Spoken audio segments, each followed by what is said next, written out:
Thank you, Ken, for joining us for the Shiatsu interview.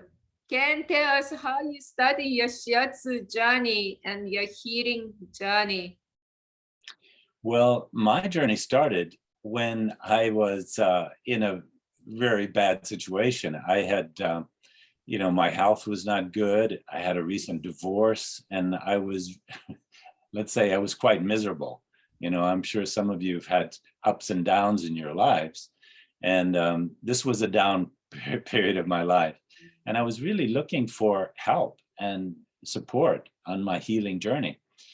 And I was very fortunate to find Shiatsu at that time. In fact, I got a free Shiatsu session, and it changed my life. I said, I want to learn this. Wow. And it was from Richard, and he was such a great teacher to me, and a role model for me. He was so calm and clear, and it was such a great teacher in so many ways. And of course, Hazel was a part of that journey as well. And many, many other teachers, including Ohashi Sensei himself, and many of the teachers in New York City. So I started in Baltimore, just outside of Baltimore, training there. And as I said, it was a kind of a tough time for me personally. And that experience of the group energy, the healing energy of other people studying with me, was so supportive. In Buddhism, we call it the Sangha, or the community, the intentional community. And that this whole experience of the healing journey of using yoga and Qigong, eventually I practiced Qigong, this Chinese yoga, and meditation. All of these things led me eventually to Kripalu Center for Yoga and Health, where I have been for the last 25 years. And I recently wrote a book about this very experience. My story is the first story in the book of designing and leading transformational workshops, life-changing workshops, which I wrote with some other authors. And it tells the story about how to gather a community for health and healing, for wholeness, and how the leader needs to be embodied in some way. So what we do is practice various ways to embody, and I'll be showing some of those ways for self-care, for embodiment, for being clear, kind, and present as a teacher and as a leader. So I'll be showing you some ways for self-care in this upcoming video that I'm going to be doing very soon. And did I get to some of the points that you wanted me to make, Kumiko-san? So I'm going to do several self-care techniques, and one of them is Do-in massage. So it's kind of simple tapping or rubbing or holding or massaging itself on the shoulders, for example. And I'll be doing various techniques with Qigong, which is kind of Chinese yoga, if you will. So, for example, like, looking at your hands, taking a breath in, and as you exhale, pressing away and stretching the neck and the shoulder, and inhale, looking, and exhale. And so these are techniques to help the body release tension. Another one is simply to bring the shoulders up to the ears, squeeze the fist and make a fist, and then release it with a ha breath and go ha. And then we're releasing tension in the body so that we can feel calmer, clearer, kinder. And we're also opening up the heart. So I'll be doing some practices of like inhaling, sweeping the arms out and up and bringing the hands down to the level of the heart, and then palms facing the heart. And then when you inhale, imagine filling your heart with courage or kindness or patience or tolerance, and then exhaling, offering that out to others. So this is a 4-part breath. You inhale and sweep the arms up, gathering. You bring the hands down to the level of the heart as you exhale. And then inhale into the heart, filling your heart with kindness, goodness. Exhale, offering that kindness and goodness to others. And all of these practices help us, if you wish, just placing a hand over your heart, remembering what you're here for in your life.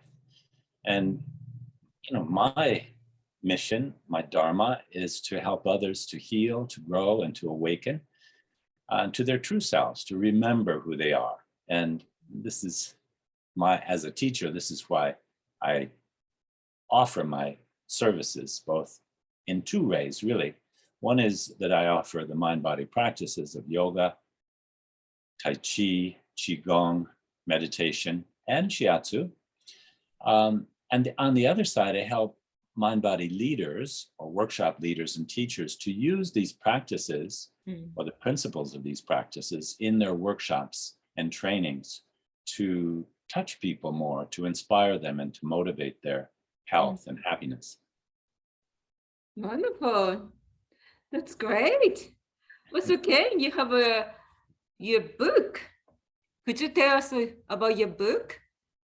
Yes, I think there's going to be a graphic of the book, and the book is about designing and leading life-changing workshops. So when I came first to study at Hazel's studio, I recognized the value of the Sangha, the community, and the practices, and the leader, and the intentional agreements about coming together for a purpose.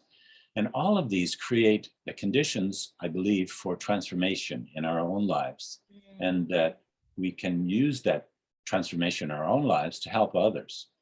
So this is basically what the book is about, how to create the conditions for transformation in your workshops, in your retreats, in your groups and trainings, so that others may heal and grow and awaken to their true selves.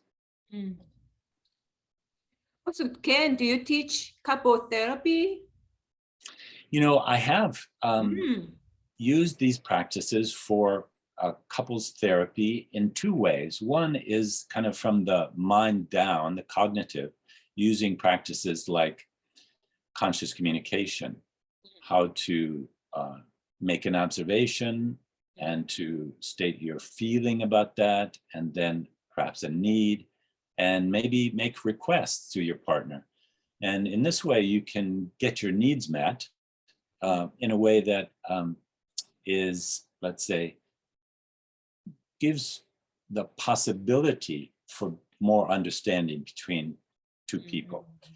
Another way, of course, are these practices themselves, that help people learn through movement and breathing. So movement and breathing, we would say, are bottom-up practices. They're somatic practices that work on the mind.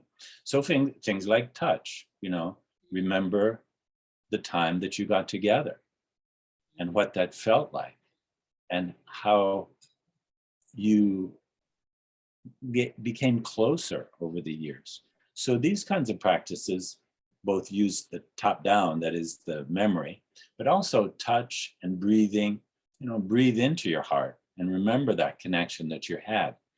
So these are ways that people can get closer in their relationships and to certainly improve relationships that are troubled. Wonderful, wonderful tips. Yeah. Do you teach at the Kripalu Institute, those therapies? Generally, I'm not working so much with couples right now, but I do work individually, coaching online and by the telephone and in person. But most of my work is with programs. I've been teaching programs at Kripalu for 25 years in wellness and health and self-discovery and personal development, and including massage and Qigong and different kinds of yoga, especially these passive forms of yoga. So for example, in my retreats, I lead these passive forms of yoga like yin yoga, restorative yoga, yoga nidra, which is a kind of training the attention of the mind to go through the body, to relax the body. And then on the other side, I do a standing practice of Qigong. So these passive practices are mostly floor practices where people are lying down. And then the standing practice is one of Qigong, where it's more, say, stimulating, more energizing, more activating the energy of the body. Also, can you teach in Florida? Yeah, so in the winter, as I get older, the winter up here doesn't suit me so much. So I spend 3 months of the year in Florida, and I teach at a place called Kashi Yoga Center in Sebastian, Florida. And I do a week-long retreat there, 7 days of these kinds of practices, the passive yoga and the standing Qigong and meditation. And we also do kayaking on the river. We do Qigong, sunrise Qigong on the beach, and afternoon Qigong on the beach. And we do, various things to explore the community, and especially the natural world. Sounds wonderful. It's beautiful. I'm sure so many people can benefit being with you, learning from you, and being in the beautiful nature. Wonderful. Yeah, well, I think getting back to nature is one of the most precious ways, the most fundamental ways to reconnect to yourself. When we're breathing fresh air, when we're walking in the countryside, or swimming in the ocean, or really enjoying the natural world. Wonderful. Thank you, Ken. I'm looking forward to having you and having your beautiful talk on June 11th, which is my uncle's birthday. So yeah, happy to have you to celebrate. Thank you. Wonderful. I'm looking forward to it, Kumiko-san. Thank you. Thank you.